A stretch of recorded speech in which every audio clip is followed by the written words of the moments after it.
Bom dia na presença de Deus e com vitória em nome do Senhor Jesus Cristo, Yeshua.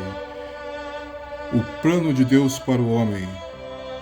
O batismo em águas. Mateus capítulo 3, versículo 16. E sendo Jesus batizado, saiu logo da água, e eis que se lhe abriram os céus e viu o Espírito de Deus descendo como pomba vindo sobre ele.